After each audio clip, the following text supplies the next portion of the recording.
কিন্তু জুলাই গণ অভ্যুত্থান যে কারণে সংঘটিত হয়েছিল বিচার, সংস্কার এবং নির্বাচনের দাবিতে। সবার আগে ছিল বিচার, তারপরে সংস্কার এবং তারপরে নির্বাচন। কিন্তু আমরা লক্ষ্য করেছি বর্তমানে যে দলটি ক্ষমতায় আছে, বিএনপি সরকার, তারা ৩ নম্বরটাকে ১ নম্বর বানিয়েছে। মানে নির্বাচনটা তারা ঠিকই আদায় করে নিয়েছে এবং বাংলাদেশের জনগণ যারা বিচারের পক্ষে, সংস্কারের পক্ষে, তাদের আবেগকে তারা প্রতারণার মাধ্যমে ব্যবহার করে ক্ষমতায় এসেছে। কিন্তু বিচারের প্রশ্নে, সংস্কারের প্রশ্নে তারা কিন্তু পিছু টান দিয়েছে। এই পিরোজপুরের যারা শহীদ, আপনারাই ভালো বলতে পারবেন, তাদের বিচার কার্যক্রম কিন্তু এখনো শুরু হয় নাই। আবু সাইদের বিচার হয়েছে, কিন্তু মুগ্ধর বিচার এখনো শুরু হয় নাই, ওয়াসিমের বিচার এখনো শুরু হয় নাই। জুলাই গণ অভ্যুত্থানের শহীদদের বিচার কার্যক্রম পিছিয়ে যাচ্ছে বারবার। কিন্তু এ ব্যাপারে আমরা জুলাইয়ের পক্ষে এই কথাই সরকার বললেও তারা কিন্তু এই বিচারগুলো করছে না। এবং সংস্কারের প্রশ্নে এখন ক্ষমতায় আসার পরে তাদের ভোল পাল্টে গেছে। বর্তমান সরকারের যিনি স্বরাষ্ট্রমন্ত্রী, নির্বাচনের আগে তিনিই বলেছিলেন যে গণভোট নাকি তার আবিষ্কার। এখন সেই গণভোটের পক্ষের যে জনগণ, তাদের ভোটটা নিজেদের দিকে নেয়ার পরে এখন তিনি বলছেন গণভোট অবৈধ। আমরা আপনাদেরকে বলতে চাই, একটু অন্তত নিজেদের ইতিহাসটার দিকে দেখেন। গণভোট যদি অবৈধ হয়, তাহলে বিএনপি নামক দল গঠনটাও অবৈধ ছিল। গণভোট যদি অবৈধ হয়, তাহলে আপনারা যে ক্ষমতায় আছেন, যে সরকার গঠন করেছেন, এটাও অবৈধ। সুতরাং গণভোটের রায় বাস্তবায়ন না করার আগ পর্যন্ত বাংলাদেশের জনগণ আপনাদেরকে ছাড় দেবে না। এবং এখন সারা বাংলাদেশে মানুষ গণভোট, তারা যে দুটা ভোট দিয়েছিল, একটা রঙিন ব্যালটের গণভোট আর একটা সাদা ব্যালটের মার্কায় ভোট, মার্কার ভোটের সরকার, বিরোধী দল, সংসদ সবই তারা পেয়েছে।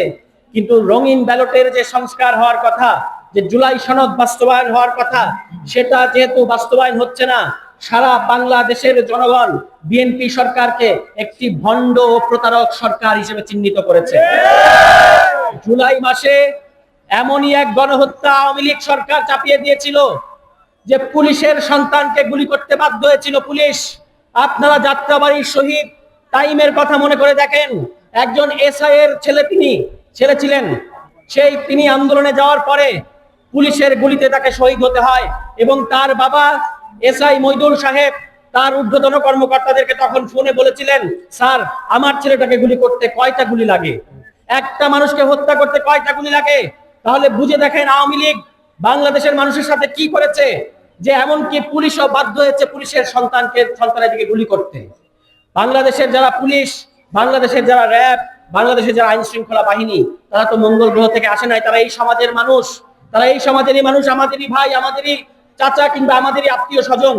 তাদেরকে আমাদের বিরুদ্ধে তাদের বন্দুকের নল আমাদের বুকের দিকে তাক করিয়ে দিয়েছিল আওয়ামী লীগ। আজকে সেই আওয়ামী লীগের পরিণতি দেখেন। সেই আওয়ামী লীগের পরিণতি হচ্ছে তারা দিল্লির অন্ধকার প্রকোষ্ঠে ঢুকে ঢুকে আজকে শেখ হাসিনা মৃত্যুর জন্য অপেক্ষা করছে। আমরা বাংলাদেশের সকল আইন শৃঙ্খলা বাহিনীর প্রতি আহ্বান জানাতে চাই, আপনাদের সাথে আমাদের কোনো শত্রুতা নাই, থাকার কোনো কারণ নাই। আপনারা এই দেশের মানুষ, আমরা এই দেশের মানুষ। আর কখনো আপনারা কোনোদিন কোন দলীয় বাহিনী হিসেবে ব্যবহৃত হবেন না। জুলাই গণ অভ্যুত্থানের পরে পুলিশের সংস্কারের ব্যাপারে সবার আগে দাবি এসেছিল পুলিশের পক্ষ থেকে, কিন্তু আমলাতন্ত্রের এক আওয়ামী লীগের যে আমলারা এবং স্বরাষ্ট্র মন্ত্রণালয়ের কিছু ফ্যাসিবাদীর অংশ, তারা কিন্তু পুলিশের এই সংস্কারের দাবিটাকে তখন মাটি চাপা দিয়েছিল। কিন্তু পুলিশ চায় পুলিশের সংস্কার হোক, আইন শৃঙ্খলা বাহিনী চায় তাদের সংস্কার হোক। তারা একটা প্রফেশনাল বাহিনী হিসেবে বাংলাদেশের জনগণকে নিরাপত্তা দেবে। বাংলাদেশের জনগণের বুকে গুলি চালানো তাদের কাজ না, এবং ভবিষ্যতে তারা কোনোদিন এই কাজ করবে না। সর্বশেষ একটা কথা বলতে চাই, শেখ হাসিনার ফেরা নিয়ে আপনারা অনেক কথা শুনতে পাচ্ছেন। একটা জিনিস আপনারা নিশ্চিত থাকতে পারেন, শেখ হাসিনার লাশ বাংলাদেশের জানাজা পাবে না। শেখ হাসিনা কখনো আর বাংলাদেশে ফেরত আসতে পারবে না।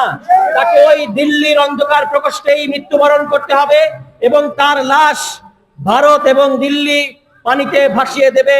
এই বাংলাদেশে তার আর আশা হবে না, তার জানাজা হবে না, তার কবর হবে না। একজন মুসলমানের সন্তান হিসেবে এর চেয়ে বড় কলঙ্ক আর কিছু হতে পারে না। এই জায়গায় শেখ হাসিনা গেছে এবং তার দলকে আজকে দেখেন আছে তারা ভোর 6টার সময় জনশূন্য রাস্তায় নেমে মুখে জঙ্গিদের মতো মুখোশ পরে একটা জয় বাংলা বলে স্লোগান দিয়ে ব্যানার রেখে দৌড় দিয়ে একটা ককটেল ফুটানো, এটাকে রাজনৈতিক কর্মসূচি বলে না, এটাকে বলে নাশকতা, এটাকে বলে জ্বালাও পোড়াও। এই জ্বালাও পোড়াও, এই নাশকতা করে আওয়ামী লীগ বাংলাদেশে আর কখনো রাজনীতিতে ফেরত আসতে পারবে না। আপনাদের প্রতি আমার আহ্বান থাকবে, পিরোজপুরে আমাদের শুনেছি 5টা উপজেলায় কমিটি আছে, বাকি যে সকল উপজেলায় কমিটি নাই সেগুলো আপনারা দেবেন এবং পিরোজপুরকে এনসিপির ঘাঁটিতে পরিণত করবেন। ইনশাআল্লাহ বিএনপি সরকারের কাছ থেকে আমরা জুলাই সনদ এবং গণভোট এটা আদায় করেই নেব, এর আগে আমরা রাজপথ ছাড়বো না। সবাই ভালো থাকবেন, আসসালামু আলাইকুম।